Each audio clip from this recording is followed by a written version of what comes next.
seeing for the first time how that ritual turned him into a vampire truly unfolded. He saw himself drink Ruby's blood and then sink his fangs into Sasha's neck. He saw Violet scream in a rage as she summoned 2 powerful balls of fire in her palms. You bitches! You'll burn for this! Victor instinctively raised his hands to shield his face. As the wild flames spread through the air, he was jolted awake. He removed his fangs from Sasha's neck, but she kept feeding. He stroked her golden hair, patiently waiting for her to be satiated. One thing he noticed was that no matter how much Sasha took from him, he didn't run out of blood or get tired. Finally, she had gotten her fill. She licked his neck clean. Seeing that some of his blood was still on her lips, he leaned in close, their powerful attraction pulling them into a passionate kiss. She released a breathless moan, pulling back to stare into his eyes. Her hair was tousled, her breathing ragged. He marveled at her perfect features. So beautiful. She leaned her head into his chest. They clung to each other in silence until she finally spoke. So, nice to meet you. He let out a nervous chuckle. You too. She pushed her hair out of her face and tried to collect herself. There wasn't much for them to say. Just like Victor, she had learned everything about him through his blood. Though they had just met each other, it was as if they had already developed a deep personal connection. Sasha batted her eyelashes. Vampires spawned really fast. They both laughed as Victor stroked her hair. You can say that again. Sasha continued. In our society, when a vampire takes interest in a potential mate, they will pursue them to the point of obsession. Victor laughed. My world isn't that different. Sasha caressed his cheek. My mother was the heiress of the Folger family when she met my dad, a blonde vampire with blue eyes at a party. She became obsessed with him and eventually kidnapped him and married him. Victor shook his head. Wow, that's intense. Yeah, he was a noble vampire with incredible stamina. I got my lightning powers from my mom and my stamina from him. But I would trade it all for better parents. Victor raised an eyebrow. What do you mean, my love? Victor noticed her becoming emotional. My parents did a lot of experiments on me to improve my control of lightning energy. It was a tough childhood.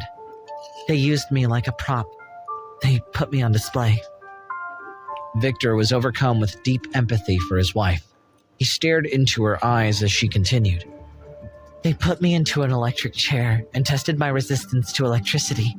They threw me under the sea and made me use my lightning skills to see if I would come out alive.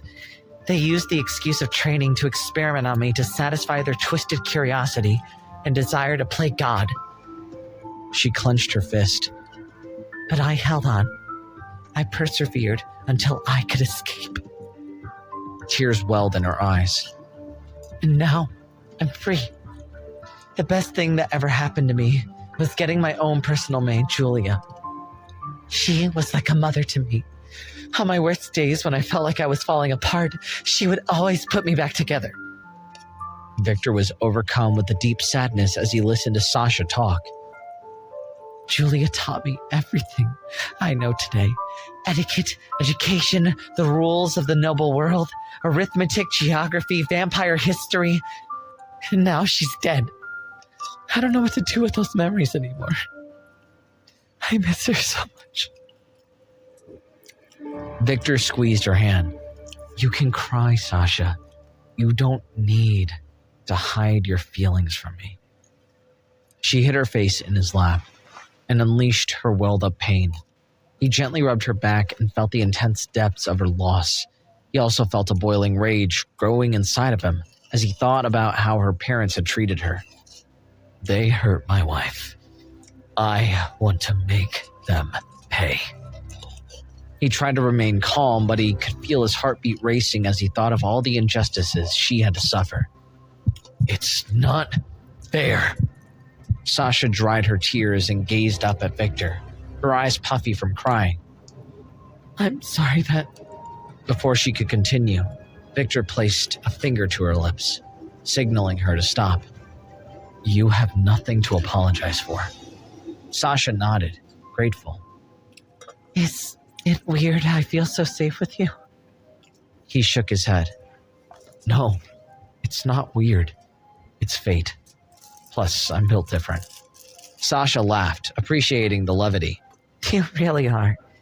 Victor, my husband. Though she seemed to be feeling better, he could still sense an immense anger beneath her serene exterior. Violet and I will help with your revenge. He noticed her expression change. He felt her discomfort. Shit, I think I said the wrong thing. Victor stared into her eyes. Never mind. You want to avenge your Julia alone, don't you? This is your fight. She was shocked he knew exactly how she felt. You see me. He nodded. I feel you too. He climbed to his feet and lifted her up like a princess, carrying her to an open coffin. Natalia! The door to one of the basement's secret passageways opened and Natalia stepped in. Yes, Lord Victor. Prepare lodgings for Sasha. She'll live with us for now. Natalia stammered, shocked. Impossible. We don't have enough space. She began to list a dozen reasons why it was a bad idea, but Victor cut her off. He had already made up his mind. Even if I have to buy Sasha a home of her own, she's my wife, and I want her to be close by and safe. She'll stay here for now. That's final. He noticed a look of deep concern on Natalia's face. Don't worry, I'll talk to Violet. I don't think that's a good idea, Lord Victor. Victor waved her off. Nonsense. Violet may be passionate and possessive, but she's also loving and kind and deep down very fond of Sasha, her childhood best friend. Her love will triumph over anger. I guarantee it. Natalia flashed him a frightened look. Good luck, seriously. He put on a brave face and bowed to her. Thank you, Natalia. I'm gonna need it. Victor bid them farewell and departed the basement, leaving Sasha and Natalia alone. As soon as he was gone, Sasha cast a nervous look at Natalia. How do you think she'll react? Natalia gulped. Honestly, Lady Sasha, very, very poorly. Sasha nodded. Agreed.